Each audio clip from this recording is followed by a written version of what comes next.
দুর্গন্ধে তোলপাড় হয় গোটা এলাকা। রাস্তায় চলাচলকারী মানুষজনই নয়, এলাকায় বসবাসকারী মানুষজনেরাও থাকা কঠিন হয়ে দাঁড়ায়।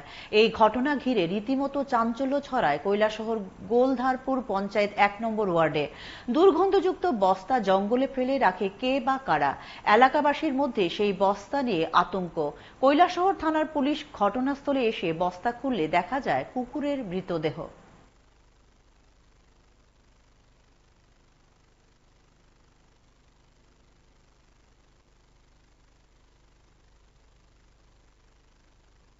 এখানে সকালবেলা দেখা গেছে একটা ফুটলার ভিতরে কি আছে কি না আমরা কইতে পারতাম না। ফুটলাটা বাঁধা আছে, মানুষ এখানে দেখে জড়িত হয়েছে প্রচুর মানুষ।